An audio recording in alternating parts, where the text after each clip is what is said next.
For our third episode of Trading Bot Tutorial, pag-usapan naman natin yung Futures Grid. Nung episode 2, pinag-usapan natin yung Spot Grid.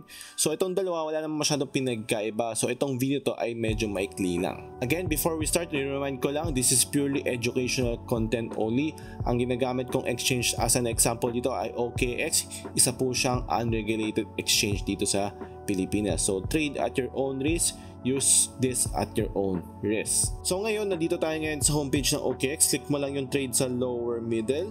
Then click, pag sakaling iba yung interface mo, click mo lang yung trading bots. Here, makikita mo yung spot grid, futures grid. So click natin yung futures grid. Ano bang pinagkaiba nito sa spot grid? So sa spot grid, kung pinanood mo yung episode 2 ko, ang sinabi ko doon is bumibili sila mismo ng token na gusto mo.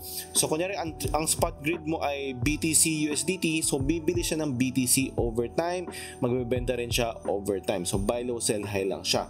So ano pinagkaiba nito sa futures grid? Wala, no. Ang difference lang dito is ang futures grid, pwede ka mag long, pwede ka mag-short. If familiar kayo sa perpetual trading or perpetual futures, no? Similar lang yan. So sa futures grid, meron kang choice kung gusto mo maging mag-long. Ibig sabihin nun, binibet mo na tataas yung Bitcoin. Pwede ka mag-short, binibet mo na bababa yung Bitcoin. Pwede ka maging neutral din. Kumbaga, neutral lang, sideways lang. Ang pinaka-preferred position mo or mangyari sa price action ng Bitcoin ay sideways. So doon ka magiging neutral. So ang difference lang dito is sa futures, binebet mo lang siya. Hindi ka mismo bibili ng mismong Bitcoin. So USDT pa rin gamit mo.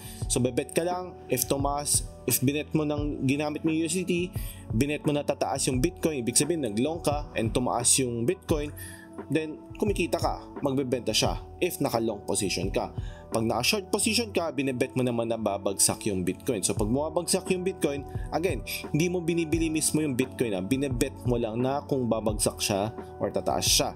So sa short position, babagsak siya. Pag bumagsak siya, kumikita ka din, may benta niya. Alright? So here, mapapansin mo, yung mga tutorials natin sa spot grid, yung mga manual AI strategies, nakaset na yung price range mo, nakaset na yung profit per grade mo, nakaset na yung grade 1, lahat nakaset na. Sa manual naman, ikaw bahala, lahat nasa sa inyo yan, no? So to try ulit natin gumawa ng sariling strategy. So right now, Bitcoin ang gamit natin, nasa 118 ngayon, nasa 119.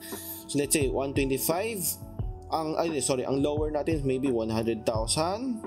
Ang upper natin maybe 150 kung gusto mo medyo long term ka. Ayan. Grid quantity maybe around 75. Yan, 75. Depende yan, nasa sayo naman yan eh.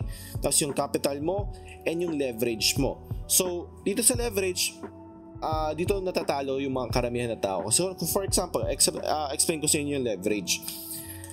Kung meron kang capital ng $100, tapos ang leverage mo ay times 1, so parang 1:1 lang. Capital mo $100, ang pinangbebet ng trading bot mo ay $100. Pero pag tinaas mo yan ng times 2, $100 yung capital mo, pero magte-trade yung trading bot ng parang meron siyang $200. Alright, kung times 3 naman, parang siyang meron siyang $300. So, mas malaki ang kikitain mo doon, pero meron kang risk of liquidation. Syempre, kung naka times 1 ka lang, para maging zero yung $100 mo, kailangan yung Bitcoin maging zero, di ba? Pero kung nag times 2 ka, ngayon nasa around 109, sabi na 120,000 yung Bitcoin. So pag bumagsak lang ng 60,000 yung Bitcoin mo, yung $100 mo, zero na. Pag times 3, syempre mas mataas pa yan, times 5, times 10. So doon mismo karamihan natatalo yung mga tao. Kaya maraming nakikita, maraming nasusunog sa leverage na nangyayari yan at sa futures trading. So dito sa futures grid, automated pa rin yan. Basta ang pipili mo lang kung gusto mo mag-long, gusto mo mag-short.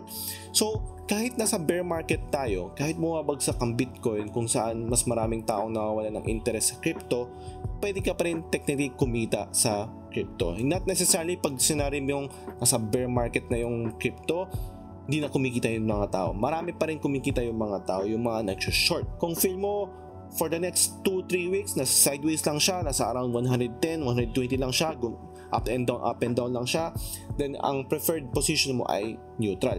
Kung saan ang neutral, pagtataas ang nag-start ka gumawa ng trading bot at this price, 119,000, so magsa-start siya dyan. Pag umabot ng 120, naka-short ka. Kumbaga naka-short ka, gusto mo bumalik siya ng 119. Pag bumagsak naman siya ng 117, 115, ang gusto mo naman is bumalik ulit siya ng 119. Ganun lang yan. Kung saan ka nag-start, dapat bago mo matapos yung trading bot, doon din mag-end yung price niya. Kung 119 ka nag-start, dapat at the end of your trading bot, pag gusto mo nang i-end, as much as possible, nasa 119 pa rin siya. So, nagkakaroon ng arbitrage yan. Kumikita ka kasi nagbabuy low, sell high pa rin siya eh. Kumbaga, flexible lang yung position mo pag nasa neutral ka. Minsan naka-long ka, minsan naka-short ka. So, recap lang tayo.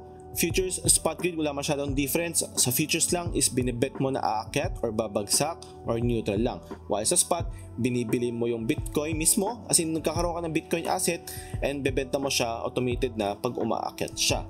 Sa future grid, pwede mong binibet na tataas yung Bitcoin, pwede mong binibet na babagsak yung Bitcoin. Hindi mo binibili mismo yung coin, hindi mo binibili mismo yung Bitcoin. Binibet mo lang, sinespeculate mo lang kung tataas siya or babagsak. Alright, so next episode, pag-usapan naman natin ang iba-iba pang mga trading bots katulad ng smart arbitrage. So pag-usapan natin yon sa 4th episode.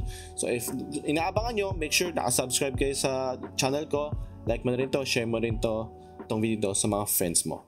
So yun lang, thank you, bye bye.